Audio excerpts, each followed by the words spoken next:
अरे दाएं से आवा बाएं से आवा पेंडल अब ही खाली बा जेने से मन होके आजा बाबू যেদিক দিয়ে যেকে পাচ্ছেন চলে আসেন বসে যান। আমি আপনাদের সম্মুখে মহান রাব্বুল আলামিনের পবিত্র কালাম থেকে একটি আয়াত তেলাওয়াত করেছি এবং বিশ্বনবী মুহাম্মদুর রাসূলুল্লাহ সাল্লাল্লাহু আলাইহি সাল্লামের একটি হাদিস আপনাদের সম্মুখে পড়েছি। তাকে সামনে রেখে এই বছরের সব থেকে যেটা লোকপ্রিয় সবচাইতে ভাইরাল বক্তব্য যেটার জন্য আবদার আমি সেই বক্তব্য আপনাদের সম্মুখে রাখবো, সেটা হচ্ছে হুকুকুজ জাওজাইন, অর্থাৎ স্বামী স্ত্রীর এক অপরের উপরে হক।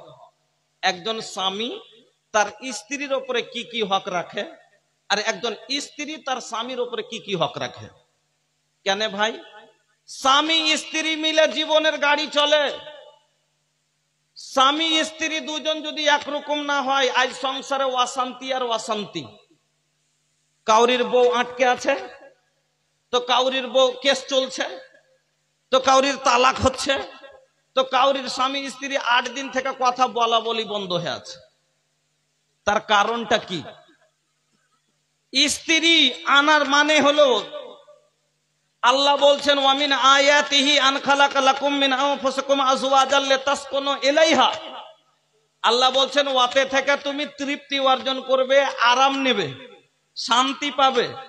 কিন্তু বউ আনার পরে আমরা অশান্তির আগুনে জ্বলছি। তার কারণ গুলা কি কি?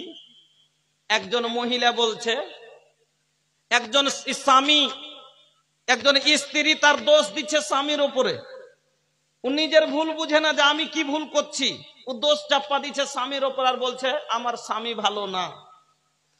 তো একজন স্বামী নিজের ভুল বুঝে না, ও দোষ চাপা দিচ্ছে স্ত্রীর উপরে, ও বলছে আমার বউ ভালো না,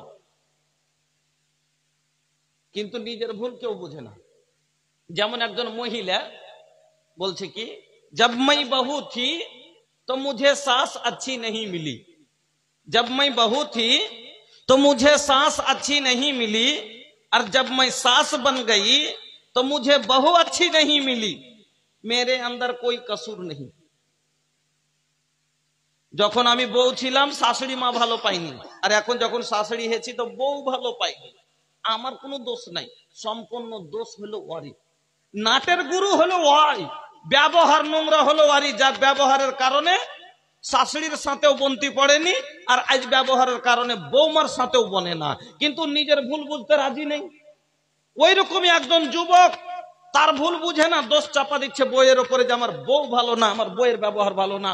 তাই একজন বউ তার স্বামীর উপরে দোষ চাপা দিচ্ছে আমার স্বামী ভালো না, কিন্তু কর্তব্য নিজের সে পালন করে না। আমার বন্ধুরা, খুব গুরুত্বপূর্ণ কথা হবে, আপনারা ভালো করে শুনবেন। তাহলে একজন স্বামী স্ত্রী, যেমন আপনাকে একটা উদাহরণ দিচ্ছি, মোটর সাইকেলে দুটো চাকা আছে, চাকা আছে আছে তো মোটর সাইকেলের দুটো চাকা যেমন না হলে মোটর সাইকেল চলবে না, স্বামী স্ত্রী না হলে ওরকমই জীবনের গাড়ি চলবে না। স্বামী হলো আজ্ঞার চাকা, তো স্ত্রী হলো পিছনের চাকা। পিছনের চাকা না থাকে আর সামনের চাকা থাকে, চলবে? চলবে না। সামনের চাকা নাই, পিছনের চাকা আছে, চলবে? চলবে না। মানে স্ত্রী ছাড়া পুরুষের চলবে না, পুরুষ ছাড়া স্ত্রীরও চলবে না। তো যেমন একটা গাড়ির সামনের চাকা ছাড়া পিছনের চাকা চলবে না, সামনের খালি লিয়ে গাড়ি চলতে পারবে না, বা পিছনের লিয়ে খালি গাড়ি চলতে পারবে না। তো স্বামী স্ত্রী মিলে চলে সংসারের গাড়ি। এবার দুইজন, তাহলে এক বলুন তো, এবার আপনারা মোটর সাইকেলে যে দুটো চাকা আছে, চাকা দুটো এক সমান না ছোট বড়? চাকা দুটো ছোট বড় না এক সমান? একটু হ্যাঁ হো মাথা টাথা নাড়ান, তাহলে বুঝতে পারবো যে হ্যাঁ শুনছেন। সমান সমান। আচ্ছা, আমি যদি একটা মোটর সাইকেলের চাকা দিই আর একটা ট্র্যাক্টরের দিই, চলবে না? চলবে? আমি এক মোটর সাইকেলে একটা চাকা দিব মোটর সাইকেলের, একটা চাকা দিব ট্র্যাক্টরের, চলবে? চলবে না। কেন? দুটা দুরকম, এ গাড়ি উল্টে পড়ে যাবে, চলবে না। এই সংসারে আপনার আমার উল্টে পড়ছে কেন? সংসার চলে না, তার কারণ হলো দুজনের মেজাজ দুরকম, একরকম হওয়া লাগবে। তবে কিরকম একরকম হওয়া চাহি? আল্লাহ রাব্বুল আলামিন বলছেন, এই আয়াতকে ভালো করে শুনেন। বিসমিল্লাহির রহমানির রহিম। সামনের যে সমস্ত ভাইরা দাঁড়িয়ে আছে, মনো কিছু করো না ভাই, তোমরা যদি সামনে এসে একটু বসে পড়া তো খুব ভালো হয়। আর রাস্তার ধারে যে আমার ভাইরা দাদারা রয়েছে, তারা যদি একটু সামনে মাহফিলে এসে বসেন তাহলে খুব ভালো হয়। কেননা মাহফিল পুরো ফাঁকা, বক্তা বক্তব্য দিবে কিন্তু লোকগুলো একটু সামনে থাকলে একটু ভালো লাগে আর কি। তাই আমি বলবো যে মিষ্টান্ন ভান্ডারে, মেলার ওখানে, চায়ের দোকানে, স্টলে যে সমস্ত আমার ভাইয়েরা বসে রয়েছেন, তারা আর সময় নষ্ট না করে জালসার মাহফিলে চলে আসুন। আর রাস্তার ধারে যে ভাইরা আছে, মনে কিছু করবেন না, তারা যদি একটু ভিতরে এসে বসে পড়েন তাহলে খুব ভালো হয়। আসসালামু আলাইকুম। মৌলানা, আপনাদের এলাকায় ধান হয়? আপনাদের এলাকায় ধান হয়? কম হয়, কিন্তু হয়। ধান যখন শীষে থাকে, জমিতে থাকে, তো শীষে 3 প্রকারের দানা থাকে। কয় প্রকারের? 3 প্রকারের। কি কি? একটা একইটা শীষে 3 প্রকারের দানা থাকে। একটা থাকে একবারে চালপূর্ণ কাঠি ধান, যাকে আমরা বলি। একটা হয় কাঠপাতান ধান, মানে চাউলের পরিমাণটা একটু কম থাকে। আর একটা হয় মোসাল্লাম পাতান। আপনারা কি বলেন? পাতান বলেন তো, মোসাল্লাম পাতান। কিন্তু শীষে যতক্ষণ থাকে ভাই, তখন একটাই নামে তাকে ডাকা হয়, সেটা বলা হয় ধান। এবার তৈরি করার পরে ওর নাম হয় 3টে। একটা বলে ধান, একটা বলে কাঠ পাতান, আর একটা বলে পাতান। এবার যখন উড়াই কিনা দেখবেন, তখন যেটা আসল ধান সেটা জায়গাতে পড়ে। এই যে ছাড়লাম তো রাইসে পড়ে। কাঠ পাতান রাইসের সাইডে পড়ে, রাইসের কাছাকাছি সাইডে পড়ে। আর মোসাল্লাম যেটা পাতান, যার ভিতরে চালের পরিমাণ নেই, অনেকটা দূরে পড়ে। তবে 3 কাজে ব্যবহার হয়। যেটা দূরে পড়ে, যেটা দূরে পড়ে সেটাকে আমরা কি করি? লাদ দিয়ে জমা করে রাখি গরুর গোড়ায় ধোঁয়া দেওয়ার জন্য। আর যেটা কাঠ পাতান, ওকে যতদূর টেনে পারলাম, না পারলাম তখন ওই ধানের সাথে তুলে নি, আর বড়াতে ভরে দিয়ে সামান রেটে কিন্তু ওর বিক্রি হয়ে যায়। কিন্তু এর ভ্যালিডিটি কতক্ষণ জানেন? যতক্ষণ নাদের জলে ডুবাইনি, অতক্ষণ। ডুবাইলে কিন্তু এর ভ্যালিডিটি শেষ, ভেসে গেল, ওকে ফেলে দেয়। আসলটা সব সময় তলাতেই থাকে। ওই রকমই অতি ছিল ধান। এই জালসার নামে আসছে 3 প্রকারের মুসলমান। একটা হলো, যে কটা পেন্ডালে বসেছে, এটি হলো কাঠি, আসল ইমানওয়ালা। কিছু আছে সাইডে কাঠ পাতান, মানে একটু আছে, গোটাই পূর্ণ হে নেই। আর যেটি বাজারে আছে এটি একবারে পাতান। ধানের নামে যেরকম পাতান উপজেছিল, ই হলো পাতান। ই আল্লাহর সানঝালের লেগে তৈরি হয়েছে। আল্লাহর জাহান নামে তাকে লাথ দিয়ে ঠেলে দেওয়া হবে, কারণ ও মাতলামি করতে সেখানে। যেমন আমরা ওই ইগুলোকে, পাতানগুলোকে লাথ দিয়ে ঠেলে দিই কিসে? আগুনে, যে জ্বলে শেষ হয়ে যা, ওই রকমই ওকে ঠেলে দেবে ফেরেশতা, লাফ দিয়ে যা আল্লাহর জাহান্নামে যা। বন্ধুরা আমার, বেশি কথা বলবো না। ভালো কচু আলু হলে অল্প জালে সিঝে। আর ভালো জ্ঞানের লোক তো এক কথাটি বুঝে। এক ধরনের আলু আছে, 1000 জাল দিলে কভ বৈশা হয় না সিদ্ধ, আগুনেরই ফলে। বুঝেও যে অবুঝ সাজে, তারে বুঝে কে? যে বুঝেও অবুঝ সাজবে, তাকে বুঝাবার ক্ষমতা আছে কাউরি? আমাদের বিহার একটা ভাষা আছে, কইছে এ হো তোর बकरी हमरो धान खा लेलके। कुछ गलती भै गेल छै भैया माफ करी दे, कल से बकरी बांधी के रखबे। हैं कहे ठीक छै तोरा माफ करी दे छिए, लेकिन खैले के ने? कहे रे भैया खैलो छै तही से तो माफी मांगे छिए तोरा से कि माफ करी दे भैया, अब नहीं जेते बकरी। कहे ठीक छै माफ करी देबो, लेकिन खैले के ने? कुछ माफ कर देबो किंतु खैले के ने? तो তাইলে ঘুরে ঘুরে হুজ জিতে এর কোনো অবুঝ লই। একে যে এরকম ভাবে অবুঝ সাজবে, তাকে বুঝাইবার কেউ নাই ভাই। আর বলবো না। যাক, আপনারা যথেষ্ট, যে কটা লোক বসছেন, 2টা লোক আমল করে নিলি আমার কাজ, আমি সফল। জালসা করনেওয়ালাও সফল। চলেন তাহলে বলছিলাম মধ্যখানে কথা ভাঙ্গাভাঙ্গি হতে যাচ্ছে, ব্রেন থেকে কথা নেমে যায়, একটা সাজিয়ে যেটা ব্রেনে কথাটা নিয়ে আসি। তো আসুন, আপনাকে বলছিলাম যে তাহলে যেমন গাড়ির দুটো চাকায় একরকম লাগবে, তো স্বামী স্ত্রীও দুজন একরকম হওয়া দরকার। আল্লাহ কি বলছেন? বিসমিল্লাহির রহমানির রহিম। আল খাবিসাতু লিল খাবিসিনা ওয়াল খাবিসুনা লিল খাবিসাত। সিধা ভাষায় তরজমা যদি বুঝতে চান, বুঝাবার জন্য বলছি। আল্লাহ বলছেন আল খাবিসাতু লিল খাবিসিনা ওয়াল খাবিসুনা লিল খাবিসাত। চোরের জন্য চুন্নি, সিধা ভাষায় বুঝেন তাইলে ব্রেনে সাফে বসবে। চোরের জন্য চুন্নি, লুচ্চার জন্য লুচ্চি, বাইমানের জন্য বাইমান্নি। দুজন যদি একরকম হয়, আল্লাহ বললেন কথাটা আসলে কি আছে? আল খাবিসাতু লিল খাবিসিনা। খাবিস খবিসের জন্য খাবিসা মহিলা, মানে খাবিস কাকে বলে? যে বদমাশি করে তাকে। আপনার একটা বাড়িতে বাচ্চা আছে, একটা ডিম লেসে দেখাইছে ওর মাকে, মা এর ডিম, তুই বেটা তুই এরকম করে কুদাইছে হাতে, রেখে বেটা রেখে ভেঙে যাবে ভেঙে যাবে। এবার ও যায়নি, ওদিকে গেছে যেরকম করে আরো লাফাইছে, পট করে পড়ে ভেঙে গেছে। মা কি বলে? এই খব্বিস কি করলি, ডিমটাকে ভেঙে দিলি। তো খব্বিস শব্দটা কেন ব্যবহার করে? মানে বদমাশি করলে। যার কারণে আপনারা বাথরুমে যান, পায়খানাতে যান না, পায়খানাতে যাওয়ার সময় একটা দোয়া পড়েন। কি দোয়া? আল্লাহুম্মা ইন্নী আউযু বিকা মিনাল খুবুসি ওয়াল খাবাইস। ওখানে খবিস শব্দ ব্যবহার হয়েছে কেন? ওখানে যে আচ্ছা জিন লাগলে শয়তান লাগলে ও ভালাই করে না বদমাশি করে? বদমাশি করে, যার কারণে খাবিস মানে বদমাশ। এবার আচ্ছা মধ্যখানে একটা কথা বলা হয়ে গেল, মনে পড়ে গেল। আচ্ছা আপনারা পায়খানা থেকে যখন বের হন তখন কি দোয়া পড়েন ভাই? কি দোয়া পড়েন? গুফরানাকা। এর মানে কি? আমি আল্লাহ তোমার কাছে ক্ষমা চাইছি। এর মানে হলো আল্লাহ তোমার কাছে আমি ক্ষমা চাইছি। তবে কিসের ক্ষমাটা চাইলেন আপনি? কথা বুঝবেন। আপনি বাথরুমে 15 মিনিট বসে থাকলেন, চুরি করছিলেন নাকি? এর ভিতরে ভিতরে লক করে আপনি বাথরুমের ভিতরে করলেনটা কি? যে আপনি আল্লাহ বের হওয়ার পরে আল্লাহকে বলছেন আল্লাহ তুমি আমাকে ক্ষমা করো। কিসের ক্ষমাটা চাইলেন? বুঝার আছে না নেই? আমি 15 মিনিট বাথরুমে থাকলাম, থাকার পরে বের হয়ে বলছি গুফরানাকা, আল্লাহ তুমি আমাকে ক্ষমা করো।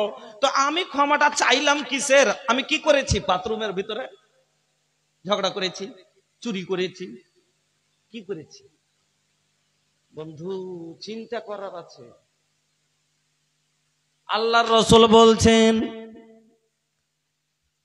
কানান নবী সাল্লাল্লাহু আলাইহি ওয়াসাল্লাম ইয়াযকুরুল্লাহ আলা কুল্লি আহইয়ানি। আল্লাহর রাসূল সব সময় আল্লাহর জিকিরে মগ্ন হয়ে থাকতেন। নবী বলছেন লা ইয়াজালু লিসানাকা রাতবাম বিযিকরিল্লাহ। তোমার ঠোঁট দুটো যেন সব সময় আল্লাহর জিকিরে ভিজে থাকে, সব সময় ঠোঁট দুটো যেন লড়তে থাকে, আল্লাহর জিকির সব সময় করতে থাকে। এবার বলুন, যখন আপনার পায়খানা চাপ পেয়েছিল, পেটে কতটা যন্ত্রণা হচ্ছিল? পায়খানা যখন চাপ পাই পেটটা শান্তি লাগে না অশান্তি লাগে? অশান্তি লাগে। ওই সমাতে যদি বিরিয়ানি দেওয়া যায় তবে খাওয়া যাবে না। ওই সমাতে যদি জমি বাবা 5 বিঘা বেশি করে লেখে দেয় তবে বলে আব্বা থামো, আগে যেতে দাও। বলবে না। ওই এমন একটা কাজ, যদি আব্বা 5 বিঘা বাজারের জমি নামে লিখে দিতে চায়, ওই সমাতে বলবে তোর জমি আগে রাখ, আমাকে আগে খালি হয়ে আসতে দে। ও বন্ধু আমার, এত কষ্ট। এবার আপনি চলে গেলেন বাথরুমে বসে আপনি পায়খানা করলেন, আপনার কষ্ট সব বেরিয়ে গেল। আল্লাহ একটা রাস্তা করে দিয়েছে, ওখান দিয়ে সব কষ্ট আপনার বের হয়ে চলে গেল। এবার আপনি তারপরও কোনো ভালো কাজ যদি হয়, আনন্দ পাওয়া গেলে আল্লাহর তারিফ করতে হয় কিনা? আল্লাহর প্রশংসা করতে হয় কি হয় না? যখন কোনো আপনি জলপান করলেন, 30 না মিটলো, কি বলেন? আলহামদুলিল্লাহ। এবার আপনার জলপান করার চাইতে পায়খানা বেশি কষ্ট দূর হলো, তো আপনি পায়খানাতে বসে আলহামদুলিল্লাহ পড়তে কি পেরেছিলেন? না না, বাথরুমে বসে পায়খানায় বসে আপনি জিকির করতে পারেন না। আপনি যে এত কষ্ট যে আল্লাহ আপনার দূর করলো, কিন্তু তারপরও আমি আল্লাহকে ডাকতে পারলাম না। এই জন্য বের হওয়ার পরে বলি গুফরানাকা, আল্লাহ তুমি আমাকে ক্ষমা করো, আবার কষ্ট দূর করেছো তাও তোমাকে ডাকতে পারিনি, তোমার শুকরিয়া আদায় করতে পারিনি, আল্লাহ তুমি আমাকে মাফ করো। আমার বন্ধুরা, তাহলে বোঝা গেল আল্লাহ রাব্বুল আলামিন বলেন আল খাবিসাতু লিল খাবিসিনা ওয়াল খাবিসুনা লিল খাবিসাত। একজন খবিসা মহিলার জন্য, একজন বদকার নারীর জন্য, বদকার ছেলে যদি হয় তাহলে এরা দুইজন সমান সমান, এরা দুইজন বারাবার। ছেলেও বেনামাজি, মেয়েও বেনামাজি, ও ফজরে উঠবে না, ও ফজরের নামাজ পড়বে না, এক অপরকে বলবে না, কোনো সংসারে সমস্যা হবে না। ও বেনামাজি, ও বেনামাজি, ওকে বলবে না, ওকে বলবে না, সমস্যা হবে না। কিন্তু আমি একজন মাওলানা সাহেব, শেখ একজন মৌলভী সাহেব, কিন্তু বিয়ে হয়ে গেছে একজন এমন মহিলার সাথে যার ব্যবহার নোংরা, পর্দা করে না, এক ওয়াক্ত নামাজ পড়ে না। ফজরের সময় বলছি, ফজরের সময় তোকে বলছি উঠো না জি, নামাজটা পড়ে লাও ফজরের। কি বলছে? তোমার গায়ে খুব গরম আছে, তুমি পড়ো গা, আমি পড়তে পারবো না, আমাকে ঠান্ডা লাগছে। এই সংসার কয়দিন টিকবে, কয়দিন সহ্য করবেন আপনি? আপনি যদি সত্যিকারই নামাজি হন, এই বেনামাজি বউকে আপনি সহ্য করতে পারবেন? পারবেন না। এই জন্য আল্লাহ কি বললেন? একজন পাক, একজন পরহেজগারের জন্য পরহেজগার মেয়ে যদি হয়, তারা দুজনে একরকম।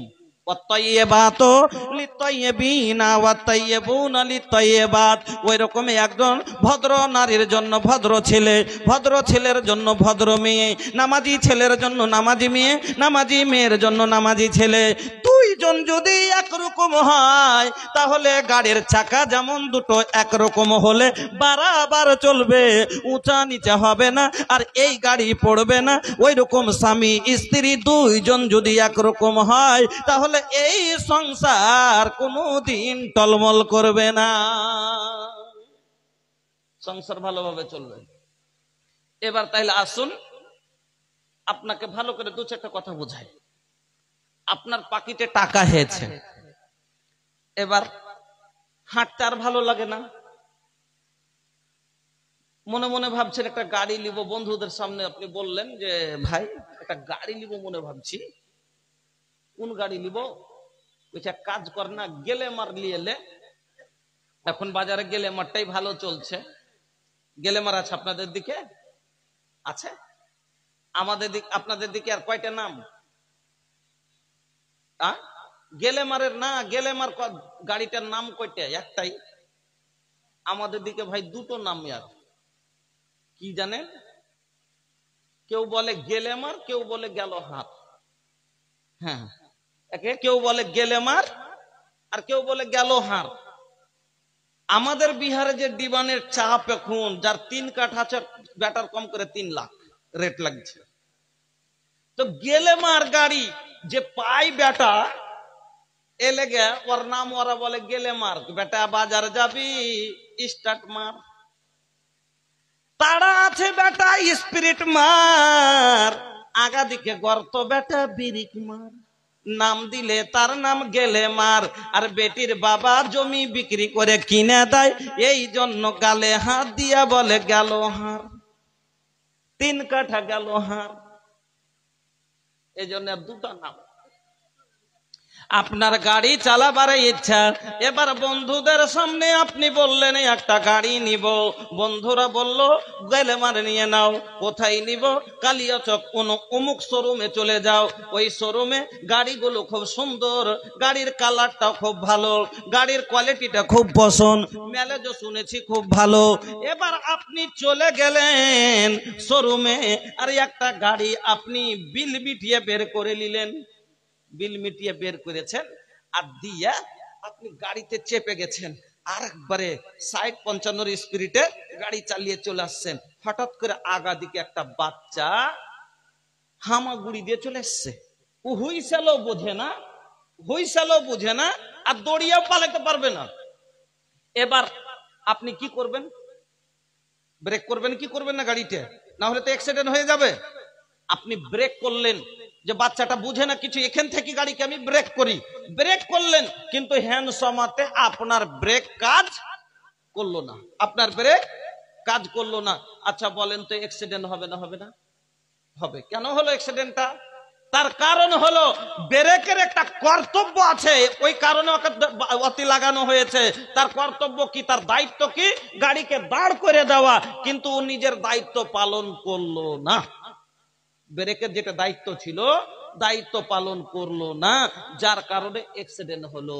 ওই রকমই মহিলার কিছু দায়িত্ব আছে, মহিলা দায়িত্ব পালন করে না, যার কারণে সংসারে অশান্তি হচ্ছে। এবার আপনি আর একটু চলেন, খালি ওয়াদের জন্যই হয় না। গেলে গাড়ি নতুন বের করেছেন, গাড়িতে কোনো সমস্যা নেই, একবারে সব কালাজ ফালাজ সব ঠিক আছে, কিন্তু আপনি জীবনে কোনোদিন গাড়ি চালাননি, মানে দেখে দেখে আপনি ড্রাইভার, দেখে দেখে ড্রাইভার, মনে মনে ভাবছে গাড়ি না গাড়ি, শোরুম থেকে বের করব, গাড়ির উপরে চাপবো, হ্যান্ডেল ধরে নেবো, সেলফ মেরে দেবো, ভুম করে উড়ে চলে যাবো। কিন্তু জানে না যে কতটা কালাস ঢিল দিতে হয়, জানে না গিয়ার কিভাবে চেঞ্জ করতে হয়, এটাও জানে না। একবারে এক গিয়ার না চেঞ্জ করে যদি 4 গিয়ার মধ্যখানে 3 গিয়ার ফাঁসিয়ে দেয়, ই পড়বে না থাকবে ভাই? উল্টে পড়বে না পড়বে না? এই উল্টা সংসার পড়ছে কেন? যার কারণ হলো ই বউ চালাইবার কথাই ড্রাইভারই শিখেনি। কালাচ ঢিল দেওয়ার যদি ভাই একটু একটু করে অল্প করে ঢিল দিতে হবে, না দিয়ে একবারে যদি পুরোটাই ঘুরিয়ে দেয়, ওকে ফেলে দিয়ে গাড়ি কত দূরে যাবে? ওর নাগালে থাকবে? থাকবে না। আজ বউ আপনার আমার নাগালে থাকে না কেন? এর কালাচ অতিরিক্ত ঢিল দেওয়া হয়েছে। ধৈর্য ধরলে কাজ শুদ্ধ, কাজ শুদ্ধ ভজনে, জাগরণে বাড়ি শুদ্ধ, নারী শুদ্ধ দমনে। কালাচ মুঠের মধ্যে রাখতে হবে। ড্রাইভারি জীবনে শিখেনি, আর গাড়িতে যদি বসে যায় যেমন অ্যাক্সিডেন্ট হবে। এই কারণে একটা যুবক বিয়ের মানেই বুঝেনি, বিয়ে করে বসে আছে, 3 ঘন্টা মোচ খালি বার হালছে, 3টা গোপ গজালছে, আর রাগ করে 3 দিন 8 দিন থেকে বাড়িতে টাকা টুকি দেয় না। ওর বাবা বলছে, এই তো ওর স্ত্রীকে, মানে ছেলেটার মাকে, তোকে টাকা টুকি দিয়েছে রে? বলছে কই, হাঁকে দেয়নি। বলছে কি কথা, 8 দিন হিলছে টাকা টুকি দেয় না কেন? বলছে খাই না তো বাড়তে ভালো করে। তো আচ্ছা মাকে কহিস তো, পুচ করবে, মানে দাদিকে দিয়ে পুচ করাইছে, জিজ্ঞেস করবে কি হয়েছে, কি ব্যাপার। এবার দাদি গেছে, যে বলছে কি হয়েছে রে ভাই, কেন রাগ করছিস? কই রাগ কেন করবো না, ভালো করে খাস না, টাকা টুকুও বাড়তে দিস না, তোর বাবা খালি টাকার লেখা এইখানে ছোটাছুটি করছে, বা কত এখন ভুট্টাতে সার লাগবে, তো বয়স চলে গেল, কিন্তু দিতে পারে না, কত ছোটাছুটি করছে, তো দিস না। তো কিসের লেগে রাগ করেছিস, তুই বিয়ে করবি নাকি? বলছে কে ফের মানা করছে? এবার যা বলছে যে জানিস বিয়ে করবে, তার জন্য রাগ করেছে। বলছে এখন আমি বিয়ে দিতে পারবো না, এখন হাতে টাকা টুকি নেই, ভুট্টা টুট্টা কাটি তারপরে দেব। তারপরে হুজ্জেতে বুঝে না। ইয়া মাসারা সাবাবে মান ইসতাতা মিনকুমুল বাত ফালিয়াতাজাওয়াজ। আল্লাহর নবী বলছেন, একজন যুবক, যুবক, কবুলের মানে বুঝো না, কবুল করতে যাও কেন?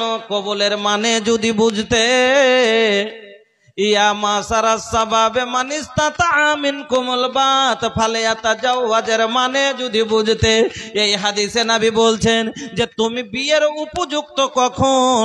যখন মোহরানা পরিশোধ করতে পারবে, যখন তুমি কি খেতে দিতে পারবে, পড়তে দিতে পারবে, তুমি বউ রাখার মতো সব ক্ষমতার মালিক হয়েছো, তাহলে তখন ফালিয়াতাজাওয়াজ বিয়ে করো। কিন্তু এই নান নাপকা ভরণ পোষণের মধ্যে একটাও যদি তোমার কম হয়ে যায়, তোমার বিয়ে করা চলবে না। বলবেন কি, খাবার আছে, থাকার জায়গা নাই, থাকার জায়গা দিতে পারবে না, ঘর নাই, বিয়ে করতে পারে না, কেন রাখবে কোথায়? বাইরে গাড়ি খাড়ো করে দিলে সবাই সিট ছিঁড়ে দেবে না? সিট ছিঁড়বে না? ছিঁড়বে না? গাড়িতে ধুলা বালি ময়লা পড়বে না? পড়বে না? পড়বে। ওরকমই বউকে রাখার জন্য একটা সুরক্ষিত ঘর হওয়া দরকার। এবার ঘর আছে, খাবার দিতে, এবার গাড়ি কিনে যদি ডিজেলই না পেট্রোলই না ভরতে পারে তাহলে গাড়ি চলে দিবে না। ওই রকমই বিয়ে করে বউকে খাওয়াতে না পারলে বিয়ে করা চলবে না। এবার আচ্ছা ভাই, পেট্রোলও দিতে পারছি আর থাকার ঘরও আছে, রাখার জায়গাও আছে, কিন্তু মোবিল নেই। চলবে এই গাড়ি? চলবে? বিনা মোবিলে চলবে? বা ব্যাটারি নাই, মেনে নেন ব্যাটারি, বিনা ব্যাটারিতে চলবে? চলবে না। তাহলে 80 বছরের বুড়া ব্যাটারির চার্জ কমে গেছে, আর হুচুকে উঠায় বিয়ের যদি বিয়ে করতে যায় তাহলে এরও বিয়ে করা চলবে না। বিয়ের জন্য ব্যাটারি চার্জ হওয়া দরকার। কেন? গাড়িতে যতক্ষণ ব্যাটারি না হলে গাড়ি চলে দেবে না। এই জন্য নবী বললেন, ইয়া মাসারা সাবাবি মান ইসতাতা মিনকুমুল বাত ফালায়াতাজাওয়াজ। ও যুবকেরা, যখন খাবার পরার থাকার মোহরানা সব দেওয়া ক্ষমতা যখন তোমার মধ্যে হবে, ফালায়াতাজাওয়াজ, বিয়ে করো। ওয়া মাল্লাম ইয়াস্তাতে, যদি দেওয়ার মতো ক্ষমতা নাই তো ফালাইহি বিসম, তুমি রোজা রেখে রেখে তোমার জৈবন ভালো আছে, ব্যাটারি চার্জ খুব আছে, রাতে ঘুম আসে না, কারেন্ট মারছে, কিন্তু তোমার রাখার মতো ঘর নাই, তাহলে তোর কারেন্টকে ঠান্ডা কর, রোজা করে করে ঠান্ডা কর, কিন্তু বিয়ে করবি না। এই বিয়ে করে বিয়ের জন্য শর্ত আল্লাহ নবী এই সমস্ত বলে দিলেন। আমার বন্ধুরা, তাও আপনাকে বলতে যায়, এই যুবকেরা আজ ড্রাইভারে শিখেনি, বিয়ে করেছে, যার কারণে আজ একটা সংসার চালাইতে পারে না, সংসারে অশান্তি আসছে। আমার বন্ধুরা, আমার ভাই জানেরা, কবুল শব্দের মানে বুঝেনি, কবুল করে বসে আছে। কবুলের মানে যদি বুঝতো তাহলে শ্বশুরের দেওয়া খাটে জীবনও ঘুমাইতো না। কবুলের মানে যদি বুঝতো তাহলে পারে শ্বশুরের দেওয়া হাঁড়িতে রান্না করে খেত না। কবুলের মানে কি? এই মেয়েটা যখন কবুল করছে তখন থেকে মেয়েটা এতদিন বাবার দায়িত্বতে ছিল, আজ থেকে তার বাবা দায়িত্ব মুক্ত হয়ে গেল, আর কোনো দায়িত্ব নেই। আর খাওয়ার, পরার, থাকার, দাওয়ায় দারু যা লাগে, ওষুধ বুড়ি থেকে নিয়ে সম্পূর্ণ সব, ওর খাবার থালা, রান্না করা হাঁড়ি আমার কবুল, মানে আমাকে কিনে দিতে হবে। শোয়ার খাট আপনাকে তৈরি করতে হবে, শোয়ার বিছানা, গায়ে দেওয়ার ল্যাপ আপনাকে আমাকে কিনতে হবে। একজন মেয়ের কোনো দায়িত্ব নাই, সম্পূর্ণ দায়িত্ব এই ছেলের, তখন হবে বিয়ের উপযুক্ত। কিন্তু ওরে সুবহানাল্লাহ, এমন কি একটা ঘাস কাটা কাইচ্চা পর্যন্ত দিতে হয়েছে। আমার পড়োশিতে একটা লোক বলছে কি, কোনো জিনিস বাদ ধুইনি ভাই, কোনো জিনিস বাদ ধুইনি। আমাদের ভাষায় কি বলছে? কোনো জিনিস বাদ ধুইনি ভাই। একবারে খাট থেকে নিয়ে, বিছানা থেকে নিয়ে, মানে ঝাড়ি কুড়ি যা লাগে সব দিয়ে, মুরগির পায়খানা তোলার লেগে খুরপাটা লাগে ওটাও দিয়েছি, খাসির লেগে ঘাস কাটা লাগবে তো কাইচ্চাটাও দিয়েছি। বলছিস আচ্ছা ভাই, সবই দিয়ে দিয়েছেন। কইছে কোনকুট কিছুই বলতে পারবে না। আমি বলছি না, যেটা সব থেকে বেশি জরুরি সেটাই দেননি। আরে জানছি যে এই যুগের যুবকদের ক্ষমতা নাই, একে কিনতে হয়েছে। ই জওয়ানি, এ বাবু, এ जवानी अल्लाह का दी हल कीमती दौलत बा। ई 1.5 लाख रुपया में बिके वाला चीज नहीं खे, एकर कीमत अनमोल बा, केहू एकर कीमत ना लगा सकेला। तू कैसन जवान बड़ा के 1.5 लाख में बिका तारा? কেমন যুবক তুমি গো, 1.5 লাখ 2 লাখ টাকাতে তুমি বিক্রি হচ্ছ। তোমার জৈবনকে থু করে মানুষ ওই কি করে যে থুথু দেয়, তো ওই এই জৈবনকে থুথু দেওয়ার দরকার আছে। কি করলাম? এই জন্য তো ইজ্জত নেই। এই জন্য তো সকালে কইছে যে শাশুড়ি যে কইছে, বৌমা একটু বর্তন ফোটা ধাও না। কি হয়েছে? আমি বাসন ধুইতে যাব? আমি যাব না। কেন যাবে না? বলছে তুমি ছেলে মানুষ করার পরে কতখানি দিতে পেরেছ? 1 কাঠা তো করে দিতে পারোনি। আর আমার বাবা বিয়ে দিতে দিতে 2.5 বিঘে লিখে দিয়েছে। এবার মা যাইয়া বেটাকে বলছে যে আরে বেটা কি করলি, কোন বাড়িতে বিয়ে করলি? এই তখন বলছে যে মা কি করবে মাইনে লাও। এবার বউকে বলছে তুমি একটু করো, এত একবার দেখাইও না। এবার বউ কি বলছে, ঝাড়ু পোছা করব নাহি মা যাব বারাতানাওয়া, अरे दहेज दे के किनले बानी तोहरा के भड़वा, दहेज दे के किनले बानी तोहरा के भड़वा, दहेज दे के किनले बानी। केसी लाठी आइल बिया राजा जी सवार दा, गोड़वा में दर्द हमर तानी का दबाई दा, गोड़वा में दर्द हमर तानी का दबाई दा, नहीं तो बिछाइब हम अलग बिछनवा, दहेज दे के किनले बानी तोहरा के भड़वा, दहेज दे के किनले बानी। जिनारा सभी दिচ্ছেন আপনাদের এই একটা কথার বলবো, যখন আর মুরদি নাই, কিছু করার মুরদি নাই, কেন চলার জন্য গাড়ি দিলাম, রান্না করা হাঁড়ি দিলাম, হ্যাঁ শুয়ার জন্য খাট দিলাম, গায়ে দেওয়ার জন্য ল্যাপ দিলাম, বর্তন বাসন সবই যখন ইত্যাদি দিয়েছি, ফের ঈদে ঈদে কাপড় না দিই তো ফের হয় না। আমার দেওয়াই কাপড় পরে, আপনার দেওয়াই কাপড় পরে, যখন সবই আপনারই নিতে চাহে, তো খবরদার বিদেগির দিন একটা কাফনের কাপড় অবশ্যই দিয়ে দিন, কাফনের কাপড়টা সাথে বাইন্ধে দিয়েন। কেন? আরে কাপড় না থাকলে হয়তো 10 টাকা ইনকাম করে হয়তো কিনতে পারবে, কিন্তু মরার দিন তো আর কাফনের কাপড় কিনতে পারবে না। যখন সবই দিতে হলো তো কাফনের কাপড়টার কেনে বাদ দিবেন?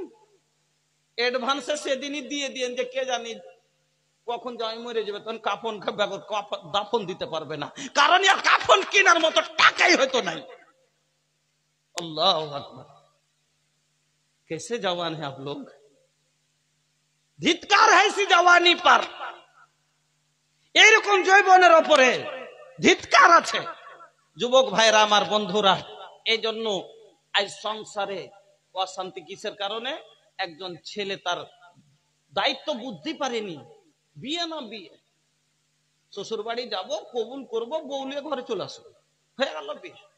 না ভাই, গাড়ি চালার লেগে যেরকম সেলফ শিখতে হবে, গাড়ি চালার লেগে যেরকম কালাচ কতটা ছাড়তে হবে জানতে হবে, গিয়ার কেমন করে চেঞ্জ করতে হবে জানতে হবে, ওরকমই বউ হলো গাড়ি আর আপনি হলেন ড্রাইভার। আর রেজালো কাওয়ামুন আলান নিসা, আপনি হলেন ড্রাইভার, ও হলো গাড়ি, আপনি চালাইবেন, তাহলে কিরকম করে চালাইতে হবে।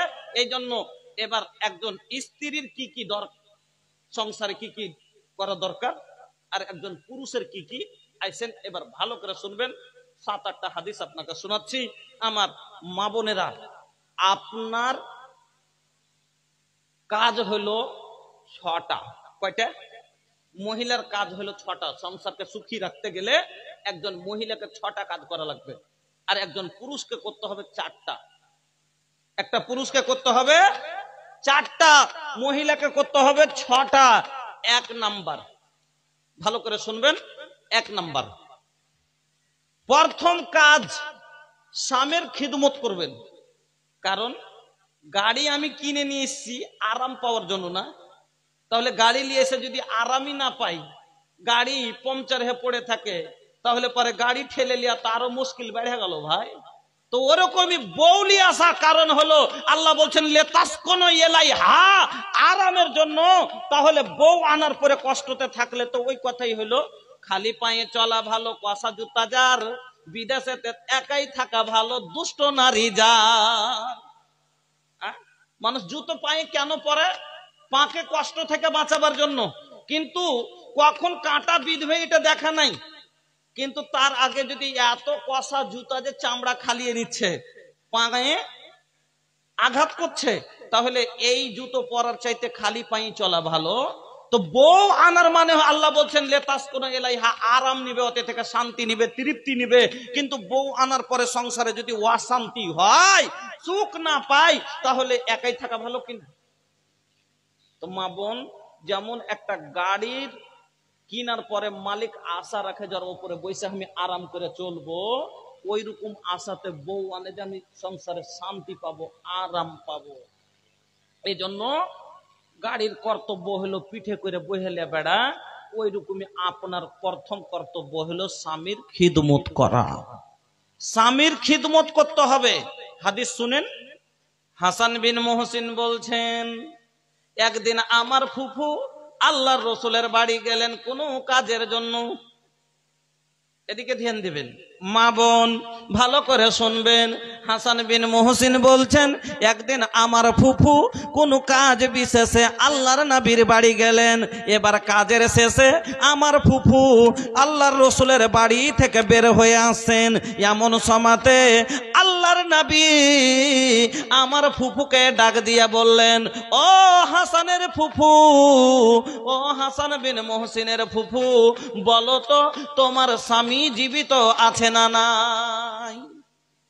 হাসান বিন মুহসিন বলছেন যে কোনো কাজে আমার ফুফু আল্লাহ রসুলের বাড়ি গেলেন, কাজ হয়ে গেল, আমার ফুফু বাড়ি আসছেন। এই সময়তে আল্লাহর রসুল আমার ফুফুকে জিজ্ঞাসা করলেন, আচ্ছা বলো তো তোমার স্বামী বেঁচে আছে? হাসান বিন মুহসিনের ফুফু বলছেন, নাম ইয়া রাসূলুল্লাহ, হ্যাঁ হুজুর আমার স্বামী জীবিত আছেন। যেমন এই কথা বললেন, নবী বলছেন, শুনো তোমার স্বামীর সাথে তুমি কেমন ব্যবহার করো, তোমার স্বামীর খিদমত কিরকম করে করো। হাসানের ফুফু বলছেন, ইয়া রাসূলুল্লাহ আমার স্বামীর খিদমত কতটা করি আপনাকে বলছি শুনেন।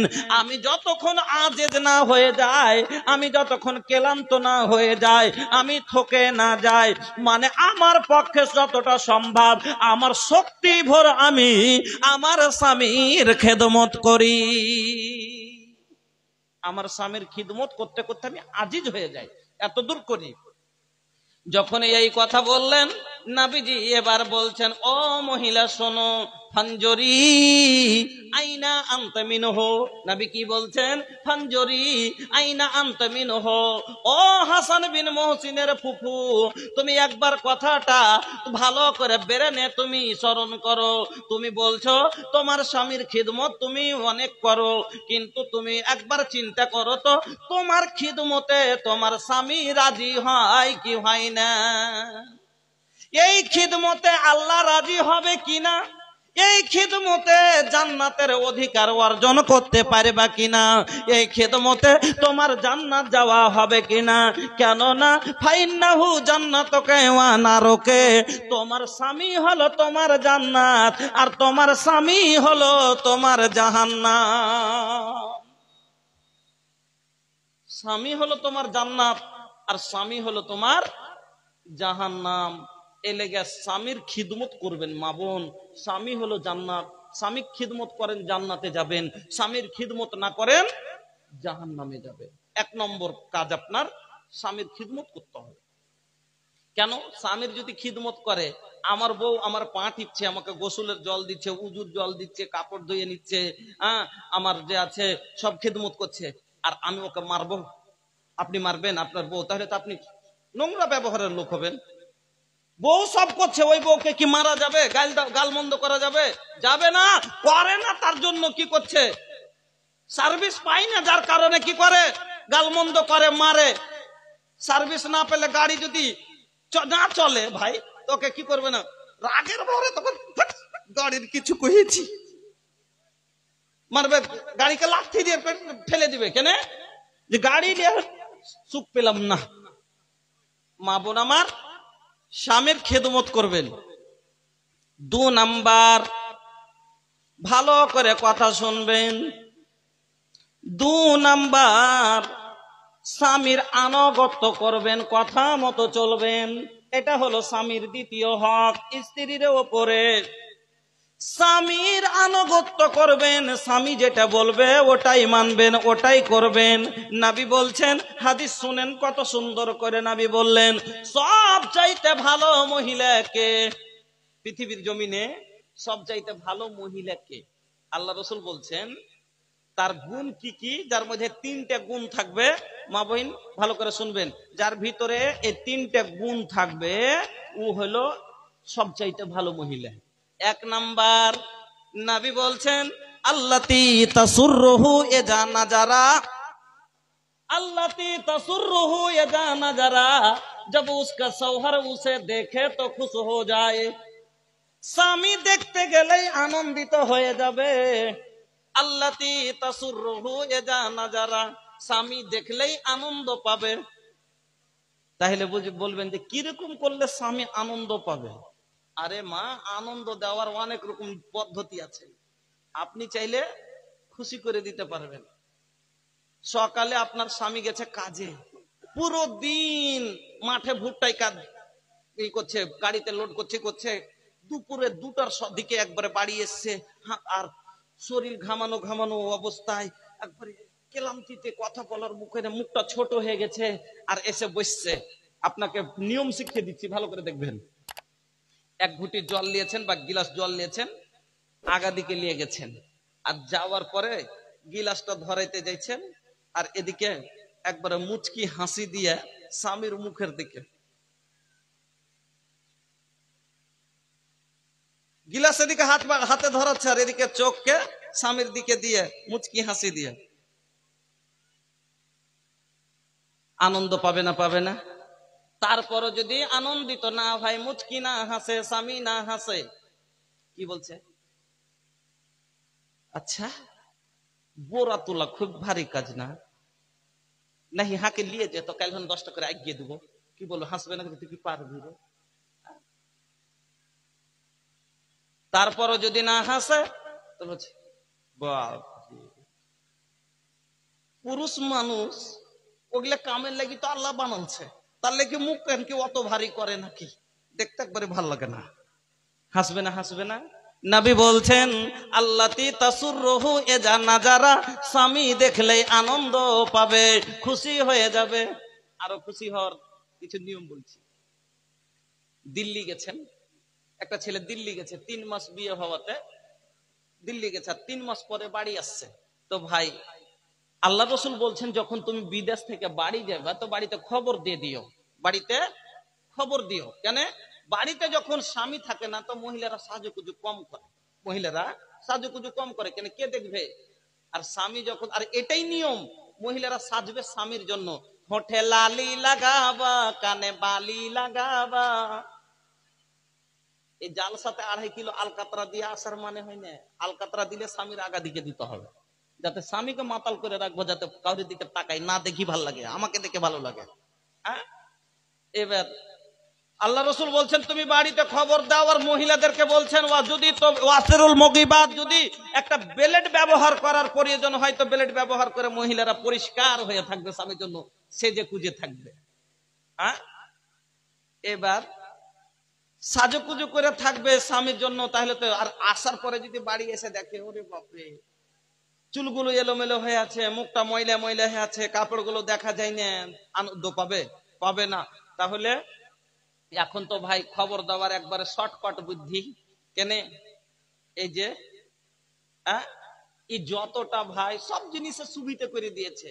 আগে টাকা পাঠাইতে লাগতো 1.5 মাস, এখন খালি 1.5 সেকেন্ড। কেটে গেল রে বেটা, কেটে হেঁজি আব্বা। আগে কোনো ব্যবস্থা ছিল না, এখন 3 বছরের ছেলেও হোস্টেল থেকে বলছে কি হ্যালো আব্বা টাকা পাঠাও। আর তখন যদি নাও জেনেছে তাও ওকে চিঠি লিখতে হয়েছে, চিঠি লিখতে হয়েছে। একটা ছেলে গেছে পড়িতে বাহিরে, আর যে সব টাকা শেষ হয়ে গেছে, এবার বাবাকে চিঠি লিখে দিবে, তো কাউকে পাই না, কি করে চিঠি লিখবে? তখন ও আর বুঝতে পারে না কি করব, তখন ও লিখতে বসেছে একলাই একলাই। কি লিখছে? প স প ঠ ন ত ভ ক ম র জ ব। কথাটা বুঝতে পারলেন না? কখটি শুধু জেনেছে, তবু কাম চালিয়ে নিলে শিক্ষিত লোকের কতটা গুণ দেখছেন। কি বলেছে? প স পঠ ন ত ভ ক ম র জ ব, মানে পয়সা পাঠা না তো ভোকে মরে যাব।